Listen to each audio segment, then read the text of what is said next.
तो दोस्तों आज की इस वीडियो में वो बात करने वाले हैं इंश्योरेंस के बारे में। तो इंश्योरेंस से रिलेटेड मेरे को काफ़ी सारी क्वेरीज आ रही थी। बहुत लोग बोल रहे थे कि भाई इंश्योरेंस जब लेते हैं बाइक या फिर कार के लिए तो किन किन बातों का ध्यान रखना चाहिए, इस चीज़ पे एक वीडियो बनाओ। तो आज पूरे मूड में हूँ, आज आपको इंश्योरेंस से related A to Z detail इसी एक वीडियो में देखने को मिल जाएगी और इसके बाद आपको कोई भी इंश्योरेंस वाली वीडियो देखने की जरूरत नहीं पड़ेगी। और सब्सक्राइबर तो मेरे बढ़ नहीं रहे हैं, इतना धीरे धीरे ग्रो हो रहा है, इतना धीरे धीरे ग्रो हो रहा है कि उससे ज़्यादा तो देश में पेट्रोल की प्राइस बढ़ते चली जा रही है। यहाँ पे लोगों के 1 से 3 लाख हो गए, 2 से 6 लाख हो गए, लेकिन मेरे 1.5 लाख से 2 लाख नहीं हुए हैं। इसलिए मैंने भी सोचा कि मुलट का अगर वीडियो बनाकर कोई भी फायदा नहीं है तो वो सब बातें को साइड में रखते हैं, उस पर कभी और डिस्कस करेंगे और उस पर कुछ ना कुछ एक्शन लेंगे। लेकिन वो सब बातें को साइड में रख के आज पूरे जोश के साथ एक नया वीडियो बनाया जाए। तो अब बिना टाइम वेस्ट करते हुए चलिए इस वीडियो को शुरू करते हैं। अब दोस्तों इंश्योरेंस का मतलब तो आप लोग में से 90% से ज्यादा लोग जानते हैं कि इंश्योरेंस का मतलब क्या होता है, क्यों हम लोगों को अपनी बाइक में इंश्योरेंस करानी पड़ती है। लेकिन फिर भी यहाँ पे बहुत लोग ये सोचते हैं कि इंश्योरेंस सिर्फ करवानी पड़ती है पुलिस से बचने के लिए, लेकिन ऐसा बिल्कुल भी नहीं है। इंश्योरेंस अगर आप लोग करवाते हो तो कहीं ना कहीं इससे आप ही को बेनिफिट मिलती है। मान लीजिए आप लोग रोड पे गाड़ी चलाते वक्त आप लोगों ने अपनी गाड़ी से किसी दूसरे बंदे को ठोक दिया, किसी दूसरे बंदे की प्रॉपर्टी को नुकसान कर दिया, फिर किसी को जान मान हानि का नुकसान करवा दिया, तो इस चीज में कहीं ना कहीं आपका जो इंश्योरेंस है वो जरूर काम में आता है। तो अब ये चीज कैसे होता है, कौन कौन सी इंश्योरेंस की टाइप्स होती है, कौन सी इंश्योरेंस में सबसे ज्यादा आपको कवरेज मिलता है, किसमें सबसे ज्यादा आपको क्लेम मिलता है, तो ये सब सभी चीजों पे हम लोग डिस्कस करते हैं एकदम स्टार्टिंग से।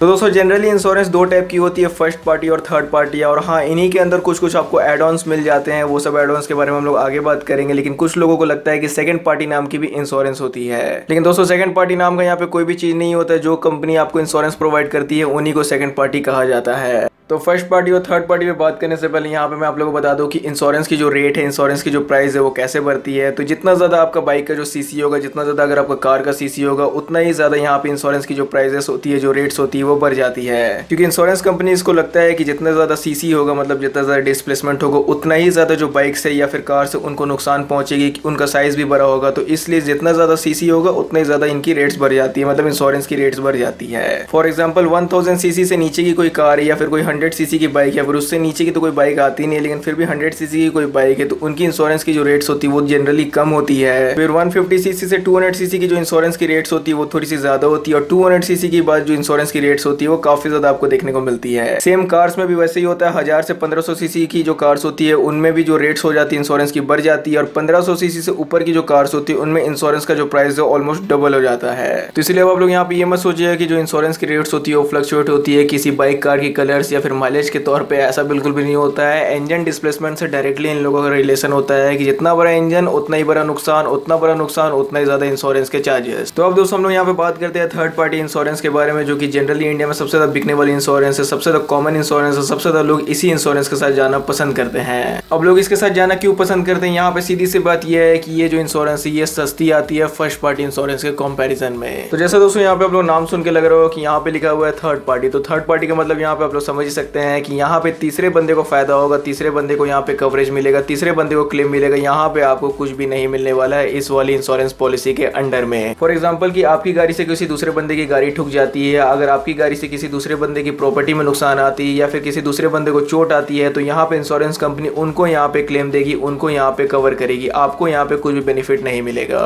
And Indian motor vehicle act के हिसाब से थर्ड पार्टी इंश्योरेंस जो ये आपको लेना ही लेना है अगर आपके पास कोई सी भी गाड़ी हो। फर्स्ट पार्टी इंश्योरेंस तो आपकी चॉइस है, आपको लेना है या नहीं लेना है, लेकिन थर्ड पार्टी इंश्योरेंस आपके पास होनी ही चाहिए अगर आपकी जो गाड़ी है वो रोड पे दौड़ रही है तो। क्योंकि कल को आपने बहुत बड़ी किसी इंसान की गाड़ी को ठोक दिया, मुकेश अंबानी ने किसी कार को ठोक दिया, तो यहाँ पे आपके पास अगर पैसे नहीं है तो यहाँ पे उनकी सेटलमेंट कौन करेगा। इसलिए इंडियन लॉ के हिसाब से कम आपके पास थर्ड पार्टी इंश्योरेंस होनी चाहिए कि अगर आपके पास पैसे नहीं है भी है तो थर्ड पार्टी को आप लोग सेटलमेंट करवा सको, उनको पैसे दे सको इस वाली इंश्योरेंस पॉलिसी की मदद से। थर्ड पार्टी इंश्योरेंस पॉलिसी में क्या क्या चीजें क्लेम के अंडर आती है ये भी मैंने आपको रफली बता दिया। आपकी गाड़ी से किसी दूसरे बंदे की गाड़ी ठुकती है तो वहां पे उसकी गाड़ी बनवाने में जितने भी चार्जेस लगते हैं, उनका जितना भी खर्चा होता है वो थर्ड पार्टी के अंडर आता है। प्रॉपर्टी का भी नुकसान होता है तो वो भी थर्ड पार्टी के अंदर आता है, और यहाँ पे जान मान हानि का भी नुकसान होता है। अगर किसी बंदे की अनफॉर्चुनेटली डेथ भी हो जाती है तो थर्ड पार्टी इंश्योरेंस में है जो उसको वहाँ पे क्लेम मिल जाता है। और वहीं यहाँ पे जो क्लेम के पैसे होते हैं ये कोई फिक्स नहीं रहता है, जरूरी नहीं है कि आपको 5 ही लाख रुपया मिलेगा, 10 ही लाख रुपया मिलेगा, हो सकता है कि इससे ज्यादा भी मिले, हो सकता है कि इससे कम भी मिले, हो सकता है कि बहुत ज्यादा भी मिल जाए। अब डिपेंड करता है कि आपने जो बंदे को ठोका वो अपने फैमिली के लिए कैसा इंपॉर्टेंट इंपॉर्टेंस रखता था, क्या वो बंदा कमाने वाला था, पूरी फैमिली उसी पर डिपेंडेंट थी, क्या वो बंदा एनआरआई था। एनआरआई के केस में तो जो थर्ड पार्टी इंश्योरेंस का क्लेम है बहुत ज्यादा हाई चले जाता है। हाँ, लेकिन जैसे यहाँ पे मैंने आपको बता दिया कि जो क्लेम की सेटलमेंट मनी होती है थर्ड पार्टी पॉलिसी के अंडर, ये फिक्स नहीं रहती, ज्यादा भी हो सकती है, कम भी हो सकती है। लेकिन यहाँ पे जैसा मैंने आपको बताया कि इस वाली पॉलिसी के अंदर आपको कुछ भी नहीं मिलेगा, लेकिन ये वाली पॉलिसी एकदम जरूरी है अगर आपको रोड पे गाड़ी चलानी है तो।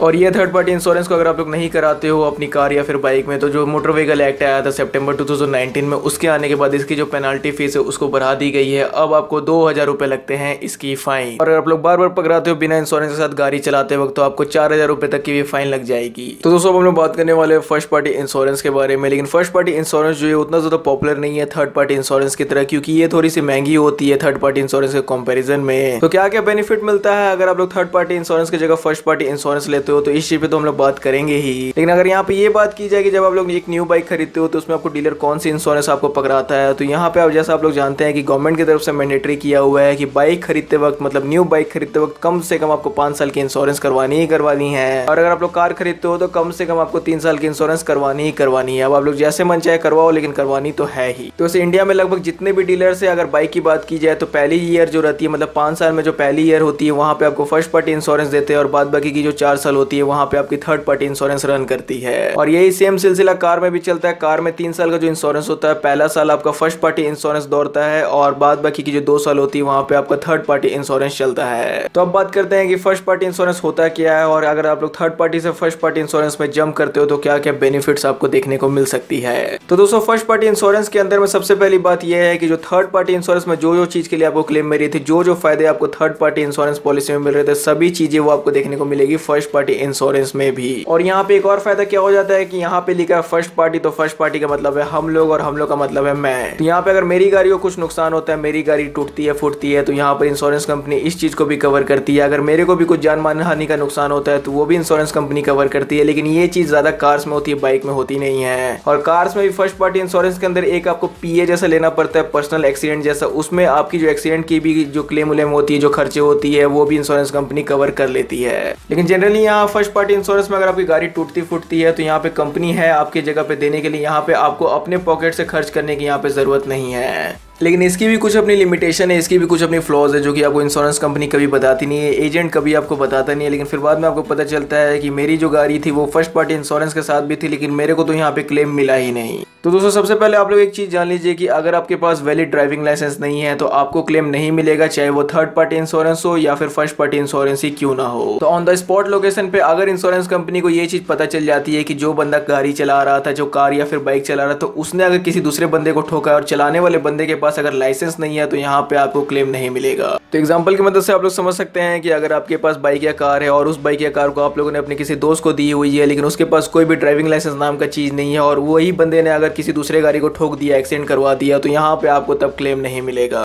तो अगर आप लोगों ने ड्रिंक करके ड्राइव कर रहे हो और उस कंडीशन में अगर आपसे किसी दूसरी गाड़ी ठुक जाती है, प्रॉपर्टी की नुकसान होती है, इवन खुद की भी अगर आपकी गाड़ी ठुक जाती है, उसमें कुछ चीजें बर्बाद होती है, तो यहाँ पे इंश्योरेंस कंपनी आपको कोई क्लेम नहीं देगी। और वहीं जैसे यहाँ पे हम लोग बात करें थे फर्स्ट पार्टी इंश्योरेंस पॉलिसी के बारे में, तो जैसे यहाँ पे मैंने आप लोगों को बताया कि फर्स्ट पार्टी इंश्योरेंस पॉलिसी में अगर आपकी गाड़ी में खुद भी नुकसान पहुंचता है, मतलब दूसरे के में पहुंचता तो पहुंचता है, अगर आपकी गाड़ी भी यहाँ पे नुकसान का शिकार बन जाती है तो कंपनी यहाँ पे आपको क्लेम देगी। हाँ, लेकिन एक बात यहाँ पे आप लोगों को ध्यान देने की जरूरत है कि अगर आपकी जो यहाँ पे नुकसान है वो 1000 रुपए की हुई है, तो कंपनी यहाँ पे आपको 1000 रुपए नहीं देगी, लगभग वो 700 रुपए देगी या फिर 800 रुपए देगी या फिर 600 रुपए भी दे सकती है। पूरी की पूरी यहाँ पे आपको कंपनी पैसे नहीं देगी। और वो इसलिए नहीं देगी क्योंकि जैसे आप लोग जानते हैं बाइक और कार जो होती है वो एक डेप्रिसिएटिंग एसेट होती है, समय के साथ साथ इनका जो वैल्यू होता है वो घटते रहता है वियर एंड टियर होने की वजह से। तो इसलिए वियर एंड टियर बहुत सारे पार्ट्स पे होती है और उस पार्ट्स के अकॉर्डिंग यहाँ पे कंपनी उनका वैल्यू सेट करती है, उसी हिसाब से यहाँ पे आपको क्लेम के पैसे मिलते हैं। लेकिन फर्स्ट पार्टी इंश्योरेंस पॉलिसी के अंदर बहुत लोगों को ये चीज घटकती नहीं थी, तो यहाँ पे एक नया चीज आया, एक तरह का एड ऑन आया जिसको आप अपनी फर्स्ट पार्टी इंश्योरेंस पॉलिसी के साथ ले सकते हो, जिसकी वजह से आपको यहाँ पे जो अपनी बाइक या कार है उसकी यहाँ पे पूरी वैल्यू मिल सकती है। और उस चीज का नाम है जीरो डेप्थ इंश्योरेंस। तो जीरो डेप्थ इंश्योरेंस में यहाँ पे आप लोग जैसे सुन सकते हैं कि यहाँ पे जीरो डेप्थ है, तो जीरो डेप्थ का मतलब यहाँ पे आप लोग ये चीज समझ सकते हैं कि यहाँ पे जो आपकी बाइक या फिर कार है उसकी वैल्यू अगर डेप्रिशिएट भी होती है तो कंपनी उस चीज को यहाँ पे काउंट नहीं करेगी, आपको यहाँ पे पूरे क्लेम के पैसे मिलेंगे।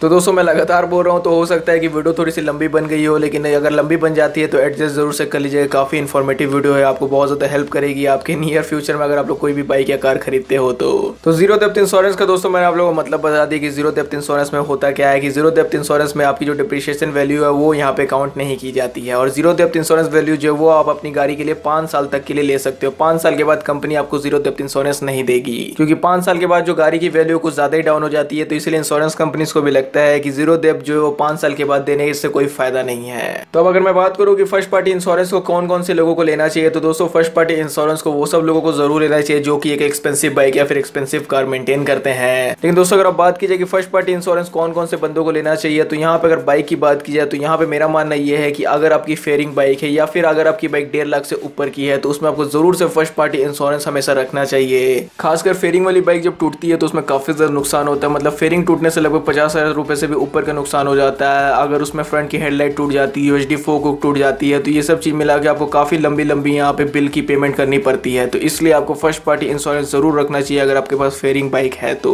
और वहीं जैसे मैंने आपको बताया कि अगर आपके पास 1.5 लाख से ऊपर की बाइक है, अगर 1.5 लाख से ऊपर की बाइक में नहीं भी रखना चाहते हो तो लेकिन 2 लाख से ऊपर की अगर आपके पास बाइक है तो फर्स्ट पार्टी इंश्योरेंस जरूर उसमें रखनी चाहिए, क्योंकि आपको नहीं पता कि मिस हैपनिंग कहां से होगी, कहां पे होगी। तो अगर आपके पास इस केस में फर्स्ट पार्टी इंश्योरेंस नहीं रहेगा तो सभी जो पैसे है वो आपकी जेब से ही जाएंगे और आपकी जो पॉकेट वो पूरी ढीली हो जाएगी। और जहां तक बात है 100-125 सीसी की, तो यहाँ पे मैं कोई भी ऑफेंस वाली बात नहीं कर रहा हूँ, लेकिन ये सब जो बाइक्स होती है वो थोड़ी सी कम पैसे में बन जाती है। तो थर्ड पार्टी इंश्योरेंस यहाँ पे आप लोग इन सभी बाइक्स के साथ रख सकते हो, लेकिन एक्सपेंसिव बाइक के साथ आपको फर्स्ट पार्टी इंश्योरेंस जरूर रखनी चाहिए। और जहाँ तक कार्स की बात है तो कार्स में तो आपको फर्स्ट पार्टी इंश्योरेंस हमेशा कोशिश करना ही चाहिए रखने के लिए, क्योंकि जैसा आप लोग जानते हैं कि कार्स में तो हल्का फुल्का भी कुछ भी टूटता है, बम्पर ही टूट जाती है तो 10,000 रुपये से ज़्यादा खर्च हो जाते हैं। तो उसके आगे आप लोग समझ सकते हैं कि कितना ज़्यादा और खर्च हो सकते हैं। और वहीं अगर देखा जाए तो अगर आप लोग थर्ड पार्टी इंश्योरेंस अगर फर्स्ट पार्टी इंश्योरेंस पे जंप करते तो बहुत ज़्यादा यहाँ पे आपको पैसे नहीं देने पड़ते। अगर थर्ड पार्टी इंश्योरेंस कार की यहाँ पे मैं बात करूँ तो 5,000 रुपये से 4,000 रुपये आपको लगती है, और फर्स्ट पार्टी इंश्योरेंस को अगर आप लोग लेते हो तो 8-9 हज़ार रुपये लगती है। तो अगर 3 से 4,000 रुपये अगर आप लोग एक्स्ट्रा दे रहे हो और यहाँ पे आपको अगर इतना बेनिफिट्स मिल जा रहा है, अपनी गाड़ी की नुकसान के जो पैसे है वो बच जा रहे हैं, तो यहाँ पे आपको फर्स्ट पार्टी इंश्योरेंस जरूर लेनी चाहिए। और 150 से 200 सीसी की बाइक की बारे में बात की जाए जिसके लिए अगर आप लोग थर्ड पार्टी इंश्योरेंस लेते हो तो लगभग 1,200 से 1,800 रुपये या फिर 2,000 रुपये लगते हैं, लेकिन फर्स्ट पार्टी इंश्योरेंस के साथ जाओगे तो आप लोग 3,500-4 हज़ार रुपये ऐसे लगेंगे। तो यहाँ पे अगर आप लोग 2 से 3 हज़ार रुपये अगर एक्स्ट्रा दे देते हो तो जो मिस हैपनिंग्स होती है, जो मिस हैपनिंग्स में अगर आपके खर्चे की लंबे जो बिल आती है वो बिल देने से यहाँ पे आप लोग बच जाओगे। तो दोस्तों आज के ये जो वीडियो को यहीं पे खत्म करते हैं। मेरे को लग रहा है कि वीडियो काफी ज्यादा लंबी बन गई होगी, लेकिन फिर भी थोड़ा सा आप लोग एडजस्ट कर लीजिएगा। तो इस वीडियो में हम लोगों ने बात किया first party insurance, third party insurance, zero depth insurance के बारे में, और मैं उम्मीद करता हूँ कि इस वाली वीडियो को देखने के बाद आप लोग अपने लिए एक बेटर इंश्योरेंस ऑप्शन को चुन सकते हैं। यहाँ पे आप लोग को ये चीज जरूर पता चल जाएगी कि कौन सी इंश्योरेंस आपके लिए बेस्ट है। तो अगर आप लोग को ये वीडियो अच्छा लगता है तो जरूर से लाइक कर दीजिए, चैनल को सब्सक्राइब नहीं किया तो सब्सक्राइब भी कर दीजिएगा। वहीं आपको वीडियो देखने के लिए थैंक यू।